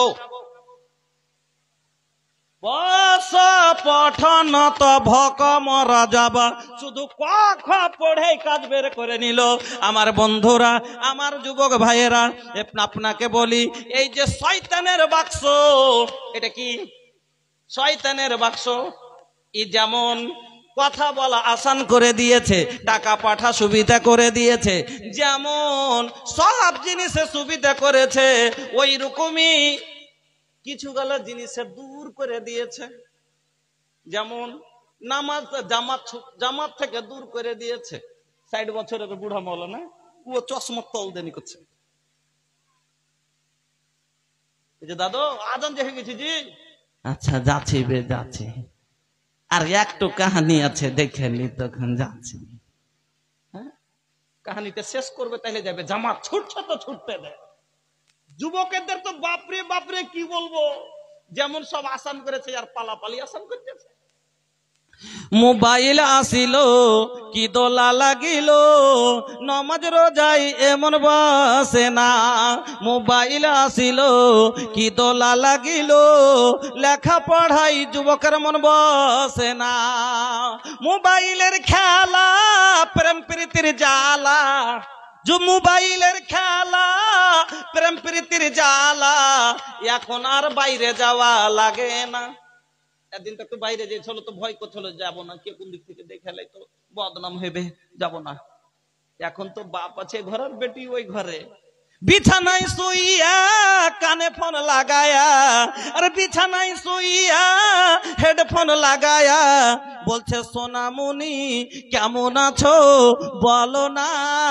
মোবাইল আসিল কি দোলা লাগিল, লেখা পড়াই এমন বসে না। আমার নবী বললেন তোমরা বিদেশ থেকে বাড়ি গেলে তোমরা কি করো, বাড়িতে খবর দিয়ে দাও। এবার বাড়িতে খবর দিয়েছেন, আপনার বউ আপনার অপেক্ষায় আছে, বেলা 10টার সময় আপনি বাড়িতে ঢুকছেন, এমন সময়তে মেন গেটের দরজায় বেরিয়ে আপনার স্ত্রী আপনাকে একবারে যেমনই দেখেছে তেমনি এনি করে চোখ মেরে দিয়েছে। খুশি হবে না? হবে না? কিন্তু ওই জায়গাতে যদি দেখে যে এতটা পাহাড়। ভলেন্টিয়ার্স ভাইদের বলছি যে আপনারা গাড়িগুলো বিছিয়ে দেন, পিছনে লোক দাঁড়িয়ে আছে, বসার সুযোগ করে দেন, গাড়ি বিছিয়ে দেন। এবং যারা এলোমেলো ভাবে বসে আছেন আপনারা একটু গুছিয়ে গুছিয়ে বসেন, একটু চলে আসেন, আপনারা এগিয়ে এগিয়ে চলে আসেন। যে সমস্ত ভাইরা পিছনে দাঁড়িয়ে আছেন বসে যান, ভালো লাগবে দেখতে। দাদু আপনি বলছেন যে কালের রুটি খাইয়ে দিবেন, তো কালের রুটি খাওয়াবো শেষে, কিন্তু তখন যখন এগুলো থাকবে না তখন, এখন লয়। হ্যাঁ কেন যদি এগুলো কালের রুটি খাইতে দেয়নি, এগুলোকে হটাবো, তারপরে লাস্টে একটু বসে ধৈর্য রাখেন, একটু ওয়াজটা করে নি। হ্যাঁ তো লম্বা হয়ে যাচ্ছে এই জন্য। এবার বলুন, বউ আনন্দ দিবে, কিন্তু ওই জায়গাতে যায় মা বোন বুকে যদি কষ্টর পাহাড় ভাঙ্গে তব তাকে ঢাকা দিয়ে, যেমন আবু তালহার স্ত্রী, আল্লাহ রে আল্লাহ কেমন মহিলা ছিল শোনেন। আজকে আপনার সন্তান যদি মরে যায়, আপনার স্বামী বিদেশে আছে, ওখানে ফোন দিয়ে বলবেন তুমি বাইরে পড়ে থাকো গা, জানো কি হয়েছে? কি হয়েছে রে? ছোড়া হরকে ভালো হয় না, আবাই শুরু করে দিবে, ওখানে ওর মন ভেঙে দিবে, ওখানে মন ভেঙে দিবে। কিন্তু আবু তালহার স্ত্রী, আবু তালহা গেছেন বাইরে, বাড়ি আসছে, খবর হয়েছে বাড়ি আসছে, বাড়ি আসতে ঢোকার আগে সন্তান মারা গেল। কেমন স্ত্রী, সন্তানকে কাপড়ে লেপটে ঘরে শুইয়ে দিয়েছে, স্বামীর অপেক্ষায় বসে আছে। স্বামী বাড়িতে আসে, সালাম দিয়ে আপ্যায়ন করে ভিতরে আনলো, বসার জিনিস দিল, খাবার জলপান করিয়ে এবার স্বামীর মন আনন্দ ভরে দিয়ে তারপরে স্বামীকে বলছে, স্বামী গো একটা কথা বলুন তো। কি বলো? বলে স্বামী যান, যদি আপনার কাছে কেউ কোনো জিনিস আমানতের তোরে রেখে যায়, আমানত দিয়ে যায়, কিছুদিন পরে এসে যদি বলে আমার আমানত আমাকে ফিরিয়ে দাও, তাহলে এই আমানতটা দিতে কি আপনার কোনো দ্বিধা হবে? এই আমানতটা দিতে আপনার কোনো মায়া লাগবে? বলে না। কেন? ওর জিনিস আমি তাকে ফিরিয়ে দিব, এতে আমার কি কথা, আমার মায়ার কি কথা? বলে স্বামী যান, আল্লাহ রাব্বুল আলামিন আপনাকে আমাকে আমানত যে একটা সন্তান দিয়েছিল, তার আমানত জমা নিয়েছে। ও মা আমার বোনেরা আমার, কষ্টর পাহাড় অন্তরে যদি ভাঙে তবে ঢাকা রেখে স্বামীকে যারা আনন্দ দিতে পারবে, আল্লাহর রাসূল বলছেন আল্লাতি তাসুররহু এজা নাজারা, স্বামী দেখলে আনন্দ পাবে, অততিউহু এজা আমারা, আর যেমনই কোনো কথা স্বামী বলবে চট করে নিবে। কেমন চট করে করবে? নবী বলছেন তুমি যদি চুলার পারে থাকো, তুমি রুটি করছো? ওই সময়তে তোমার স্বামী যদি তোমাকে ডাক দেয়, তোমার একটা রুটি হাতে ঝুলতে আছে, একটা রুটি খোলাই পড়ে আছে, তোমার স্বামী যদি তোমাকে ডাক দেয়, নাজেরা ঘরে এসো, নবী বলছেন হাতের রুটি ভেঙে দাও, খোলার রুটি জ্বললে জ্বলতে দাও, স্বামীর মন জ্বালায়ও না। ওই আমার মা বোনেরা, স্বামীর কথা মানতে হবে। নবী বলছেন যে আর ইতাআত করবে, ওয়াতুতিউহু, এ যা আমারা যেমন হুকুম দিবে চট করে করে নিবে। আমার মা বোনেরা, 3 নম্বরে নবী বলছেন ওয়ালা তুখালিফুহু ফি নাফসিহা ওয়া মালিহা বিমা ইয়াকরাহু, আর তার নফস থেকে এবং মাল থেকে যেটা স্বামী পছন্দ করে না সেটা করবে না। বলবেন কথা বুঝতে পারলাম না। যে স্বামী যেটা পছন্দ করে না তার নফস থেকে আর মাল থেকে, এটা কেমন কথা? তাহলে বুঝেন। ওই যে উদাহরণ দিলাম, গাড়ি আমি কিনেছি, আর আমার গাড়ির সিট কেউ অন্য লোকে ছিঁড়বে, এটা সহ্য করব? আপনার গাড়ি রাখা আছে আর অন্য লোকে সিট ছিঁড়ছে, তো আপনি সহ্য করবেন? ওরকমই বিয়ে আমি করেছি, আর আমার চাচতো ভাই এসে কুতকুতি দিচ্ছে আর আমার বউ কিছু বলে না, এটা পছন্দ করব? মানে এমন কোন বেজথা মজা করে না, আমি মাল কামাই করে বউকে দিচ্ছি, আর আমার ওটা কামাই করা মাল বউ নষ্ট করে দিচ্ছে, এটা আমি পছন্দ করব না। এই জন্য বলা হলো ওয়ালা তুখালিফুহু ফি নাফসিহা ওয়া মালিহা, যেটা স্বামী তার নফস থেকে মানে তার দেহ থেকে যেটা পছন্দ করে না, আর কি করা, মজা করা, বেপরদা চলা, যেগুলো পছন্দ করে না ওইগুলো করবে না। এই মহিলা হলো আল্লাহর জমিনের সব চাইতে ভালো মহিলা, আল্লাহর জমিনের সব চাইতে ভালো মহিলা। এবার মহিলারা বলবে মৌলভী সাহেব আপনি তো ভক করে বলে দিলেন একটা কথা, যে স্বামীর ইতাআত করতে হবে, কথা যেটা বলবে সেটাই মানতে হবে। আচ্ছা মাওলানা সাহেব, তাহলে একটা কথা বলেন, স্বামীর কি প্রতিটা কথাই মানতে হবে? যদি বলি হ্যাঁ, তাহলে বিচার আমার ওপরে বসবে যে মৌলভী সাহেব আপনি বলেন তো, আমি একজনই এমন দুর্ভাগী মহিলা, আমার এমন ভাগ্য খারাপ, আমি 5 ওয়াক্ত নামাজ পড়ি, রমজানের রোজা রাখি, নাফল রোজাও রাখি, আমি পরহেজগার, ভাগ্য করমে আমার ভাগ্যে জুটেছে মাতাল, বিয়ে হয়ে গেছে মাতালের সাথে। এবার মাতাল তকদির কেউ বিশ্বাস করে? মাদ্রাসার পড়া মেয়ে এই কথার মানে জানে, খাইরিহি ওয়া শাররিহি মিনাল্লাহি তাআলা ওয়াল বাসে বাদাল মউত, খাইরিহি ওয়া শাররিহি, আল্লাহ তকদিরের ভালো মন্দ মিনাল্লাহি, আল্লাহর পক্ষ থেকে হয়। জন লিখাল বাকি সে মাতমা, जोन लिखल बाकी से मतबा उहे होखे वाला बा, ऐसन वैसन सोचला से, ऐसन वैसन सोचला से कुछ नहीं होला, जोन लिखल बाकी से मतबा। अल्लाह के मर्जी के बिना पता भी ना हिले, अल्लाह के आगे केहू के बस कबहू न चले, फिर काहे का बतोहरे मनवा में निराशा, हर वक्त रख अपन मालिक पे भरोसा, चुपचाप तू देखत चल अपन किस्मत का तमाशा। आमा मौलाना साहेब, আমি তকদিরকে বিশ্বাস করি, আমার তকদির আল্লাহ লিখেছে, আমার ভাগ্যে যা ছিল হয়ে গেছে, আমি স্বামী মেনে নিয়েছি, মাতালকে স্বামী মানি, কিন্তু মাতালকে আমি শুধরাবার চেষ্টাও করি, অনেক কথা বলি, যখন বলি যে আর খেও না, মদ নেশা করো না, কি বলে, ওকে যদি কতই বুঝাইতে যান আর বলেন, স্ত্রী যদি বলে আর খাইও না, যে একদিন যা করলে করলে আর করিও না, মেয়ে গেল বড় হলো বিয়ে দিতে হবে, এইরকম অবস্থা দেখে কেউ তোমার বাড়ি সম্বন্ধ করবে, কেউ আসবে কি? তুমি যেভাবে রাস্তাঘাটে পড়ে থাকছো মাতাল হয়ে, তো তুমি টাকা না বাঁচাইলে যুগ খারাপ, মেয়েদের বিয়ে কি করে দিবে? কি বলবে? আমি খাচ্ছি, আমি খাচ্ছি, নিজের বাপের খাচ্ছি, তোর বাপের খাচ্ছি। गांव घर के सबके होता कल, एक के समझाई के बात नहीं माना था ये भैया, बाप और मतारी के, माँ बाप काऊ के माने नहीं। अल्लाह अकबर। मौलाना साहेब, তারপর এই স্বামীর ঘর করছি, তকদির মেনে একদিন আমার স্বামী হয়তো ভালো হবে। কিন্তু মাওলানা সাহেব, আপনি যদি বলেন স্বামীর সবটাই কথা মানতে হবে, আমাকে সাপ্তাহিক 3 দিন ধরে ধরে মারে আর বলে তোর বাপের বাড়ি থেকে টাকা নিয়ে আয়, তাহলে এটাও কি মানতে হবে কিনা? এরকম পুরুষ লোক আছে না নাই? আছে, যে হপ্তাতে মারছে আর বলছে তোর বাপের বাড়ি থেকে টাকা নিয়ে আয়, তাহলে এটাও কি মানতে হবে? এমনও পুরুষ আছে।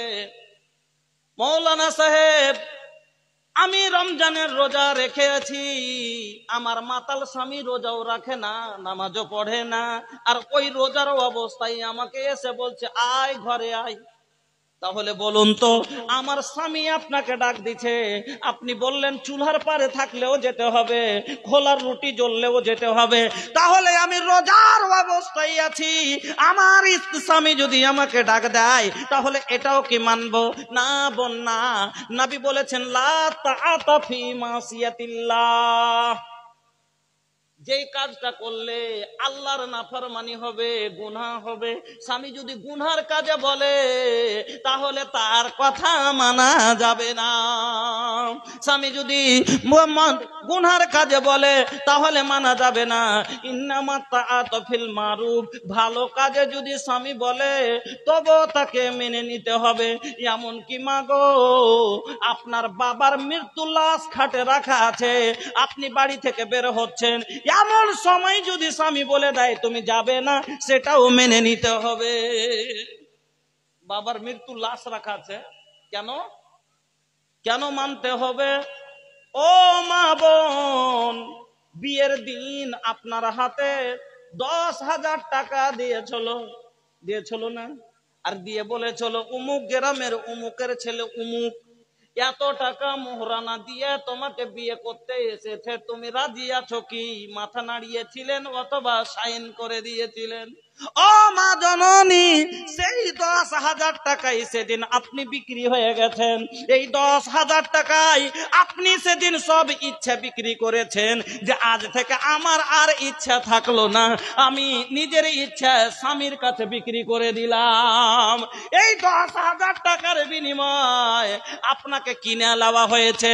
যেমন একটা গরুকে কিনে নিয়ে খুঁটাই বেঁধে রাখে, ইচ্ছা হলে মেঘ থেকে তুলবে, ইচ্ছা হলে তাকে ঘরে তুলবে, ইচ্ছা হলে তাকে এখান থেকে ওখানে সরাবে।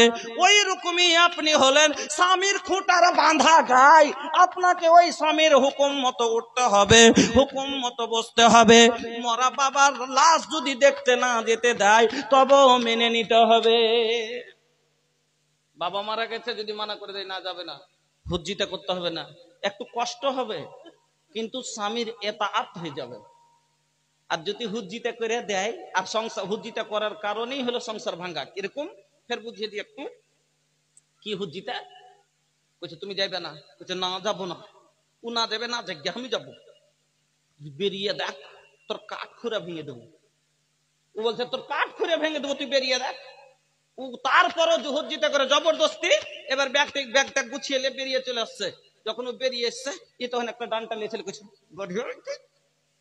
এদিকে যখন এই ডানটা তুলেছে ওখানে একটা ঝাঁটা পড়েছিল, এরকম করে আঁচলটাকে ধরে কোমরে গুঞ্জলে ঝাঁটাটা তুলে মদ লোকেছে, তার লেগে সব দিনই চলবে নাকি, আমিও আজ দিয়ে দেবো। ঝাঁটা তুললে আমিও আজ দিয়ে দেবো। किरदार बद पे ये खुद ही गुस्से में आएगी, सौहर दिखाए डंडा तो ये झाड़ू दिखाएगी। किरदार बद पे ये खुद ही गुस्से में आएगी, सौहर दिखाए डंडा तो वो झाड़ू दिखाएगी। लोगों इसीलिए आज घर में बरकत नहीं रही, बिफाते मसी अब कोई औरत नहीं रही। এই কারণে বাড়িতে বরকত নেই। কেমন বরকত যাই? হুজ্জিটা করে বেরিয়েছে, তোর উপরে লাঠি তুললাম, আমার হক আছে, তাহলে তুই আমার উপরে ঝাঁটা তুললি, ঠিক আছে যা, আমি আর আনতে যাব না। চলে গেল, 15 দিন 1 মাস হয়ে যাচ্ছে আর আনতে যায় না। এবার ওর ভাইরাকে বলছে ভাই রাগ করে আর আসে না, তুই আই রেখাই তো। ভাইরা কি তাল দিচ্ছে, তুই কি বেশি হয়ে গেছিস নাকি, যাস না, আপনি আসবে, দেখি ওর কতদিন চলে। 1 মাস যাবে, 2 মাস যাবে, 3 মাস যাবে, 4 মাস যাবে, 5 মাসের পরে এবার কেস হবে। ও বলবে আমার বউ আটকে রেখেছে পাঠাই না। আর এরা কেস করবে, বলবে কি আমার বোনকে নিয়ে যায় না, ভরণ পোষণ দেয় না। এবার সালা বাবু বলবে দুলা ভাইয়ের কাছে হারবো না, টাকা যতই লাগুক। এবার দুলা ভাই বলবে সালা বাবুর কাছে হারবো না, তাহলে জমি বিক্রি হলে বিক্রি করব। এদিক থেকে দিবে 5,000 ভারী করার জন্য, ই দিবে 10,000, ও দিবে 15,000, ও দিবে 30,000। এই করতে করতে টাকা শেষ। এবার ও বিক্রি করবে গাড়ি, ই বিক্রি করবে গাভী। अपना अपना आनों के लिए लड़ाई छे, आपस में दोनों के पैसा झड़ाई छे, आपस में दोनों के पैसा झड़ाई छे। अरे बर्बाद होय छे माल और मकान, हाय रे मुसलमान, हाय रे मुसलमान। আমার মা বোনেরা, সেই দিন যদি আপনি খালি একটু কষ্ট করে কথাটা মেনে নিতেন, তাহলে এই সংসারটা নষ্ট হতো না, এই সংসারটা বরবাদ হতো না। আর যদি মেনে নেন, কি পাবেন? নবী বলছেন মহিলারা যদি 4খানা কাজ করে, তাহলে জান্নাতের 8টা দরওয়াজা আল্লাহ রাব্বুল আলামিন সেই দিন খুলে দিয়ে বলবেন, যেটা দিয়ে ইচ্ছা জান্নাতে প্রবেশ করো। 4খানা কাজ কি? 1 নাম্বার আলমারা তো এজা সল্লাত খামসা, যে মহিলারা 5 ওয়াক্ত সালাত আদায় করবে, নামাজ পড়বে, ফরজ রোজ নামাজ কোনোদিন ছাড়বে না। যে কয়টা দিন আল্লাহ তার মাহিনার জন্য তাকে মাফ করে দিয়েছেন, ওই কয়দিন বাদে তার নেফাস আর হাইজের বেলায় শুধু ওইটুকু বাদ দিয়ে যারা ফরজ নামাজ কোনোদিন ছাড়বে না। 2 নম্বরে নবী বললেন ওয়াসামাত সাহরাহা, যারা রমজান মাসের রোজা রাখবে। 3 নম্বরে নবী বললেন ওয়া আহসানাত ফারজাহা, যারা সততার খেয়াল রাখবে, বেপরদা চলবে না, নিজের ইজ্জত নষ্ট করবে না। কিন্তু আল্লাহ রে আল্লাহ, আমার মা বোনদের কি হয়ে গেল? ওগো মা, কেন বোঝেন না? আল্লাহর জমিনে সব চাইতে দামি জিনিস হলেন আপনি, সোনার চাইতে দামি, হীরামণি মুক্তার চাইতে দামি। মাগো, আল্লাহর রাসূল বলছেন আর দুনিয়া কুল্লুহা মাতা ওয়া খায়রু মাতাঈদ দুনিয়া আল মারাতুস সালিহা। দুনিয়াতে যতগুলো জিনিস আছে, সোনা চাঁদি হীরামণি মুক্তা, তার মধ্যে সব চাইতে দামি বস্তু হলো আমার মা বোন, যারা নেক মহিলা। আমার মা বোনেরা, আর নেক মহিলা হতে গেলে বিনা পর্দাতে নেক হওয়া যাবে না। ওগো মা, কেন বুঝেন না যে আপনি ইমাম বুখারী জন্মদিনেওয়ালি মহিলা? ওগো মা, ইমাম শাফি আপনার পেট থেকে, ইমাম মুসলিম আপনার পেট থেকে। ওগো মা, কেন বোঝেন না শাইখুল হাদিস আপনার পেট থেকে? আপনি হয়তো ভাবছেন আমি কালো, আমার রূপ নাই। যদিও রূপ না থাকে, তবে আপনার দাম কত শুনেলেন? আপনার মতো কালো মা, আপনার মতো একটা পাগলি মা যদি হয়, আমার মতো মুলবি সাহেব 7 বার যদি হজ করে আসে, আর আপনার মতো কালো মাকে রাজি করতে না পারি, আমারও ভাগ্যে জান্নাত জুড়বে না। এত দাম আল্লাহ আপনার করেছে, আর যে জিনিসটা যত দামের হয় তাকে অত বেশি লুকিয়ে রাখা যায়। যে জিনিসটা যত দামি হয় ভাই, ও কত লুকিয়ে রাখা যায় কিনা? এতগুলো মাখলুকের মধ্যে আল্লাহ মানুষকে পর্দা করতে বললেন কেন? মাখলুকের মধ্যে সমস্ত জীব প্রাণীর মধ্যে মানুষ হলো সব থেকে দামি। আর তার মধ্যে দামের মধ্যে, এবার সোনার মধ্যে 2টা রকমের সোনা হয় ভাই, একটা হলো কাঁচা সোনা, একটা হলো পাকা সোনা। তো বেটা ছেলে হলো পাকা সোনা, মানে একটু দাম কম। কোন দিক দিয়ে? পর্দার দিক দিয়ে বলছি। আর মায়া লোক হলো কাঁচা সোনা। কেন কাঁচা সোনা একটু চাপন পড়লি ভাই বেঁকা হয়ে যায় ভক করে। মহিলাদের মনটা ওরকম নরম, কাঁচা সোনা নরম, একে একটু চিয়াংড়া রাখালে যদি ফোঁস দিয়ে দেয়, আমার টাকা জানিস কথা ভুলে গেল। আরো বাপও চিনবে না, মাও চিনবে না, কিচ্ছু চিনবে না। আল্লাহ রে আল্লাহ, ও ভুলে যাবে। এই জন্য কাঁচা সোনা বেশি বেকাইতে জানে, এর দাম বেশি। এই জন্য আল্লাহর জমিনে ওকে বেশি লুকিয়ে রাখতে বলেছে। যে জিনিস যত দামি, আপনি সাপোজ দ্যাট একটা উদাহরণ আপনাকে দিচ্ছি। বাজারে কতগুলো জিনিসের দোকান আছে, কিন্তু স্বর্ণকারের দোকানে সব থেকে কম জিনিস থাকে, থাকে না? থাকে না? লোহার দোকানে 10-20 কুইন্টাল আছে, পেঁয়াজের দোকানে নাহলে 25 কুইন্টাল আছে, অন্য অন্য জিনিস বর্তন বাসনে আছে। কিন্তু স্বর্ণকারের দোকানে কত টাকা আছে ভাই? খুব হলে 100-200 গ্রাম হবে, তার বেশি হবে না। কিন্তু সব থেকে বড় তালা কাতে লাগে স্বর্ণকারের দোকানে, না? 3টা-4টা। কেন? 1 কেজি যদি পেঁয়াজ নিয়ে চলে যায়, এটাও সামান আর সোনাটাও সামান। 1 কেজি পেঁয়াজ নিয়ে যায় 30 টাকা গেল। আর শুধু যদি 8 আনা সোনা নেয়, 1 ভরি 12 গ্রাম সোনা নিয়ে যায় 70,000 টাকা। এই জন্য অতি বড় বড় তালা। আপনি একটা 5 কিলোর বাটখারা বাজারে কিনে নিয়ে আসেন, আপনাকে একটা দড়িতে বেঁধে হাতে ঝুলিয়ে দিয়ে দেবে। কিন্তু একটা 5 দানা মহিলার লাখের মাত্র এতটুকু একটা ডাইলের সমান কিনে আনেন, প্রথমে একটা কাগজে মুড়াইবে, তারপর একটা খাপের ভিতরে দিবে, খাপটা লাগিয়ে তারপর একটা ক্যারির ভিতরে দিবে, দিয়ে প্যাক করে তারপর আপনাকে হাতে দিবে। তো কেন এইটুকু জিনিসের এত দাম, যখন চারটা খালি পর্দা এখানে হলো। এই জন্য আল্লাহর জমিনে সব চাইতে দামি জিনিস। এই জন্য আল্লাহ রাব্বুল আলামিন মহিলাদেরকে আল্লাহ পর্দা করতে বললেন। কেন? মা বোন আমার, দুনিয়ার জমিনে সব থেকে সোনা একবার হারিয়ে যায়, আবার নতুন পাওয়া যাবে। হীরা মণি মুক্তা নতুন করে কিনা পাওয়া যাবে, কিন্তু সততা হারিয়ে গেলে আর পাওয়া যাবে না।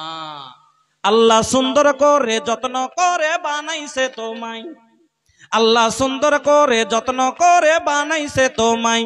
দেখি আমি কোরআনেতে লেখা আছে সূরা নূরেতে, পর্দা করতে আদেশ আছে তোমার সারা গায়। আল্লাহ সুন্দর করে যত্ন করে বানাইছে তোমায়। পর্দা করতে বলি বোন রে, বলি যে তোরে, পর্দা করে রাখো জানো না দেখে পরে। পর্দা করতে বলি বোন রে, বলি যে তোরে, পর্দা করে রাখো জানো না দেখে পরে। দরকার হলো পর্দা করা, পরিত্রাণ নাই পর্দা ছাড়া। আর যেই জায়গাটি দেখবে সেইখানে জাহান্নামে যায়। আল্লাহ সুন্দর করে যত্ন করে বানাইছে তোমায়। গোলাপ সুন্দর, নার্গিস সুন্দর, সুন্দর আরো ফুল, সব চাই সুন্দর তোমায় বানালছেন রাব্বুল। পৃথিবীকে যদি সুন্দর করে ফুলে সাজিয়ে রাখে না, মায়ের লোক না থাকে তো মানেবে? বাড়িতে যদি বাড়িতে মহিলা না থাকলে বাড়ি মানেবে? ওই বাড়ি না, ওটা একটা কি গুদাম ঘর, গোদাম ঘর না? গোলাপ সুন্দর, নার্গিস সুন্দর, সুন্দর আরো ফুল, সব চাই সুন্দর তোমায় বানালছেন রাব্বুল। বুরকা পরে রাখো ঢেকে, দেহটা জানো কেউ না দেখে। আর দেখলে কিন্তু জাহান্নামে হবে তোমার ঠাঁই। আল্লাহ সুন্দর করে যত্ন করে বানাইছে তোমায়। রাস্তাঘাটে খোলা দেখাও যখন মাথার চুল, দেখলে ছেলেদের মেজাজ ঠিক থাকে না, করে বসে ভুল। কার দোষে? যদি আমার মা বোনেরা 12 বছর থেকে বোরকার মধ্যে হয়ে যেত, তাহলে আজ সমাজে ব্যভিচার জেনা থাকতো না। কেন যুবকেরা সুযোগই পেত না? কেন? বোরকার মধ্যে আছে। কি 80 বছরের আছে, কি 18 বছরের আছে, দেখতেই পাই না। তোর গোড়াতে যাবে কি ভাই, লাইন দিতে পারবে না। কিন্তু এই যে দাদা রে দাদা पहने ली ऐसन ड्रेस, हाय झलकाता देहिया लोकाता केस। दादा रे दादा पहने ली ऐसन ड्रेस, झलकाता देहिया लोकाता केस। अरे देखे वालन के हो जाला मोडो फ्रेश, नंबर खो जाता लइका मारे खातिर एसएमएस। এই বিনা পর্দার লেগে আর এই ঝালকাওয়া কাপড়ের লেগে সব দেখতে পেয়েছে, তখন তো আর মন লালাইবে। জি কালেকশনের দিকে এত জলদি। আচ্ছা যার চলেন, ঠিক আছে। কারণ আপনারা তো ফের 12টা বেজে গেলে তার আগে আপনাদের 12টা বেজে যাবে। এটা বাঙ্গাল তো, আমাদের বিহার লাগে ফজর অব্দি বসে থাকবে, মজা লাগছে তো শুনি। হ্যাঁ তো যাক, এই জন্য 3 নাম্বার নবী বললেন যে যারা কি করবে, ওয়া আহসানাত ফারজাহা, যারা সততার খেয়াল রাখবে। 4 নম্বরে নবী বললেন ওয়া আতাআত বালাহা, যারা স্বামীর কথা মতো চলবে। এই মহিলারা, নবী বলছেন, আল্লাহ বলবেন ফালতাদখুল মিন আইয়া আবওয়াবিল জান্নাতে সাআত, জান্নাতের 8টা দরওয়াজার মুখ খোলা থাকবে, যেটা দিয়ে ইচ্ছা জান্নাতে চলে যাবে। 2 নম্বর হলো, তাহলে 5 মিনিট আর একটু ওই করছি, যে 5 মিনিটে এই ইউটিউব বলে দিই যে কি কি কর্তব্যটি। তো 2 নম্বর হলো আপনার স্বামীর কথা মতো চলবেন। 3, এটা হলো আপনার স্বামীর উপর। কেন? গাড়ি আমি কিনেছি, আমার হুকুমে গাড়িতে ব্রেক লাগবে, আমার হুকুমে গিয়ার চেঞ্জ হবে, আমার হুকুমে স্পিড হবে, আমার হুকুমে দাঁড়াবে। এই জন্য আপনাকে মোহরানা দিয়ে কিনেছে, আপনার স্বামী আপনাকে চালাইবে, আপনার স্বামী যেটা বলবে সেটাই হবে। 3 নাম্বার আপনার উপরে 3 নম্বর হক রাখে আপনার স্বামী। আল্লাহ রাসূল কোনো কাজ করতে গেলে স্বামীকে জিজ্ঞাসা করে করতে হবে, স্বামীর অনুমতি নিয়ে করতে হবে। হাদিস শুনেন, আল্লাহ রাসূল বলছেন লা ইয়াহিল্লু লিল মারাতি আন তাসুমা ওয়া জাওজুহা শাহিদুন ইল্লা বিইজনি। আচ্ছা, নাফল রোজা রাখাটা নেকির কাজ, কিন্তু ফরজ নয়। নাফল রোজা। ফরজ রোজা তো আল্লাহর পক্ষ থেকে, এতে স্বামীর অনুমতি নেওয়া লাগবে না, কারণ এটা আল্লাহর ফরজের উপরে কারোর হুকুম চলে না। কিন্তু মহিলা যদি নাফল রোজা রাখতে চাই, এবার আমার স্ত্রী, আমি দিনেও তার কাছে আসতে পারি, এবার দিনেও রোজা রাখে, তো আমার অসুবিধা হতে পারে কিনা? এই জন্য স্বামীর কাছে অনুমতি নিয়ে রোজা রাখবে। নবী বলছেন লা ইয়াহিল্লু লিল মারাতি আন তাসুমা ওয়া জাওজুহা শাহিদুন ইল্লা বিইজনি। কোন মহিলার জন্য হালাল নয় যে ও রোজা রাখবে নাফল রোজা বিনা স্বামীর অনুমতিতে। স্বামীর অনুমতি নিয়ে রাখবে, যদি স্বামী অনুমতি দেয় তাহলে রাখতে পারে। তাহলে নেকির কাজ করতে, নাফল রোজা করতে গেলেও স্বামীর অনুমতি যদি নিতে হয়, তাহলে বন্ধন ব্যাংক যাওয়ার লাগে কেমন করে নিজের মনে চাস্তো ভাইয়ের সাথে চলে নিতে পারে? আল্লাহ। একটা মহিলার উপরে যদি হজ ফরজ হয়ে যায়, ভালো করে শুনেলেন, একটা মহিলার উপরে যদি হজ ফরজ হয়ে যায়, এত সম্পত্তি আছে, আর তার সাথে যদি মুহরিম না থাকে, ওর চাস্তো ভাই, খালেতো ভাই, চাস্তো চাচা কাউরির সাথে হজ পর্যন্ত ফরজ ইবাদত পর্যন্ত করতে যেতে পারে না, তাহলে বন্ধন ব্যাংক আর এখান থেকে আনতে যাইলে চলে আসে নিজের মনে কেমন করে। আল্লাহ। আমার মা বোনেরা, 3 নম্বর হক, আপনার স্বামীর কাছে অনুমতি নিয়ে কাজ করবেন। 4 নম্বর, স্বামীর বাড়ির মাল স্বামীর অনুমতি ছাড়া খরচ করবেন না। নবী বলছেন, হাদিস শুনেন, নবী বলছেন লা তুনফিকুল মারাতু শাইআন মিন বাইতি জাওজিহা ইল্লা বিইذনি জাওজিহা। কোন মহিলা জানো তার স্বামীর মাল থেকে নিজের মনে যত খরচ না করে। এবার বলুন যে আচ্ছা মুলি সাহেব, বাড়িতে লবণ নাই, তাহলে কি করব? স্বামী আছে সৌদিয়াতে, তাহলে ফোন করব, দেখো যে এই লবণ শেষ হয়ে গেছে, তাহলে 70,000 টাকা, 70 টাকাতে এমনিতে এক কলে চলে যাবে, 60 টাকা চলে গেল, ওই 60 টাকাতে 7 কেজি লবণ পাবো। প্রয়োজন যেটা, কারণ আপনাকে কিনে এনেছে, যেমন বললাম না যে গাড়ি কেনার পরে মালিকের কর্তব্য হলো গাড়িতে হাওয়া দেওয়া, তেল দেওয়া, মোবিল দেওয়া, গ্রিস দেওয়া, যা যা লাগবে, এটা ওর কর্তব্য, না হলে ও চলে তো দিবে না। ওইরকমই আপনাকে চালাইতে গেলে আপনার খাবার পরার যা দরকার আছে সম্পূর্ণকে দিতে হবে। এটা বাদ দিয়ে নিজের মনে অনেক মহিলারা কি করে, টাকা খরচা করে লাই, 20,000 পাঠাচ্ছে, 5,000 ভুলে গেছে, লক করে মেরে দিলে। আমাদের এলাকায় প্রচুর ভুট্টার চাষ হয়, 100 বড়া প্যাকেট করতে করতে, এবার যখন বিক্রি করছে প্যাকেট দিচ্ছে 80 বড়া লেখি আর 20 বড়া তুমি হাতে লক করে দিও। 80 বড়া মালিকের খাতাতে তুলিও আর 20 বড়া আমাকে লক করে দিও। স্বামীর মাল মারছে, স্বামীর আমানতের খেয়ানত করেছে। নবী বলছেন কোন মহিলা এইরকম যেন না করে। 5 নম্বর হক আপনার স্বামীর উপর আপনার। আল্লাহ নবী বলছেন আলা ইন্না লাকুম আলা নিসাইকুম হাক্কান ওয়া লিনিসাইকুম আলাইকুম হাক্কান ফাম্মা হাক্কুকুম আলা নিসাইকুম ফালা ইউতিনা ফুরুসাকুম মান তাকরাহুনা ওয়া লা ইয়াজান্না ফি বুয়ুতিকুম লিমান তাকরাহুনা। 5 নম্বর হক স্ত্রীর উপরে তার স্বামীর অবর্তমানে কোন অন্য পুরুষকে, যাকে স্বামী পছন্দ করে না, তার বিছানায় তুলবে না, তার বাড়িতে ঢুকতে দিবে না।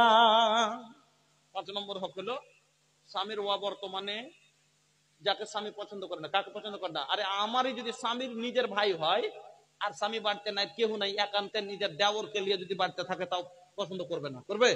করবে না। এরকম অর্থাৎ হলো গैर মুহরিম কে নিয়ে বাড়িতে ঢোকাবে না। 6 নম্বরে আপনার উপরে 6 নম্বর হক হলো স্বামীর নাফরমানি জীবনে করবেন না, নাশুকরি করবেন না, যেই হালে থাকুন। বলার অনেক কথা ছিল, এই 6টা কথা আপনাকে বললাম। এবার 4টা কাজ মহিলারা বলবে যে আমাদের কাজ তো বুঝিয়ে দিলেন, কিন্তু ওরাকে তো বললেন না, ওরা কি করে করবে। মাত্র 1 মিনিট লাগবে এই 4টা কথা।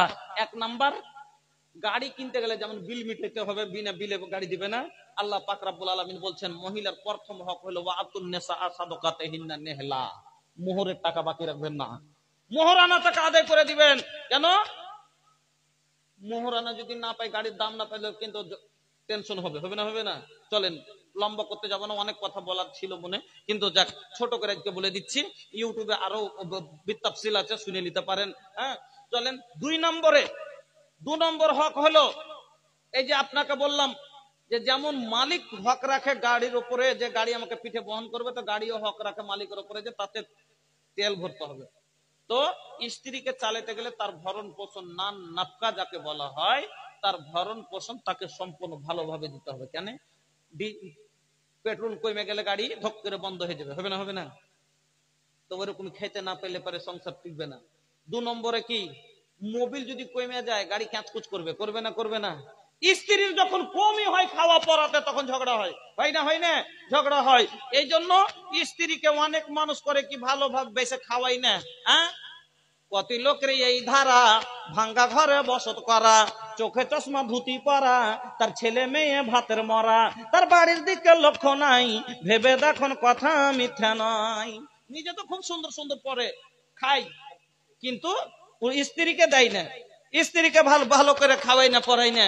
শোনেন, আল্লাহ রসুল বলছেন, তো 2 নম্বর হক হলো আপনার উপরে আপনার স্ত্রীর, যে তার খাওয়া পড়ার ভালো খেয়াল রাখবেন, এর বিনিময় নেকি পাবেন। রাসূল বলছেন, দিনারুন আনফাকতাহু ফি সাবিলিল্লাহ, দিনারুন আনফাকতাহু, দিনারুন আনফাকতাহু আলা, দিনারুন আনফাকতাহু ফি সাবিলিল্লাহ, ওয়া দিনারুন আনফাকতাহু আলা রাকাবাতিন, ওয়া দিনারুন তাসাদ্দাকতা বিহি আলা মিসকিনিন, ওয়া দিনারুন আনফাকতাহু আলা আহলিকা।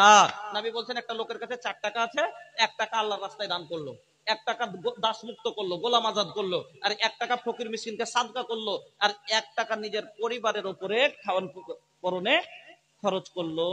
নবী বলছেন, আজামু আজরান আল্লাযী আনফাকতাহু আলা আহলিকা, সব চাইতে বেশি নেকি কোন টাকাটাতে পাবে, যেটা নিজের বউ বাচ্চাকে ভালোবেসে খাওয়ালছে, পড়ালছে, আর তার খেয়াল রেখেছে এই টাকাতে। আমার বন্ধুরা, আমার ভাই জানেরা, তাহলে 2 নম্বর এটা হক হয়ে গেল। 3 নম্বরে শেষ কথা, আপনি হলেন ড্রাইভার, ও হলো গাড়ি। ড্রাইভার ভালো হতে হবে ভাই। কেন? গাড়ি যদি একটু টাল হয়, জি, গাড়ি যদি একটু টাল হয়, ড্রাইভার ভালো হয় তো টেনে নিবে। আল্লাহ ওরাকে একটু সব দিনই ওরাকে টেঁড়া হাড্ডি থেকে আল্লাহ তৈরি করেছে। এই জন্য ভাই, টেঁড়া হাড্ডি থেকে ওরাকে তৈরি করেছে, একটু ওরা টেঁড়া থাকবে। আপনাকে ভালোভাবে টেনে নিতে হবে, সংসারকে ওর সাথে ভালো ব্যবহার করতে হবে। এটা হলো আপনার উপরে 3 নম্বর হক। যা হোক, আজ এখান থেকে আমি আপনাদের সম্মুখে অনেক কথা, যে কটা কথা বললাম, এই কথা কোটাই যদি আপনারা খালি বেরেনে বসছিলেন, আপনার যে 3টা কাজ আপনি করবেন, 6টা কাজ মহিলারা যদি করে লাই, আশা করে জীবনে কোনোদিন অশান্তি হবে না। কেন? যে বউ কাউকে খেদমত করবে, যে স্বামীর অনুমতি ছাড়া কাজ করবে না, যে স্বামীর কথা মানবে, এই বউকে জীবনে কোনোদিন স্বামী মারবেও না, গালও দিবে না, সংসারে কোনো টেনশনই হবে না, স্বামীর আদরে নিয়ে থাকবে। এই জন্য সংসার সুখে চালাটা একটা হলো খুবই বড় একটা কথা। কেন? না হলে শান্তি পাবো না ভাই জীবনে। এই জন্য আপনারা এইভাবে চলবেন, এটা হলো তারিকা, রাসূলের তারিকাতে চলা, যেন আল্লাহ তৌফিক দেন।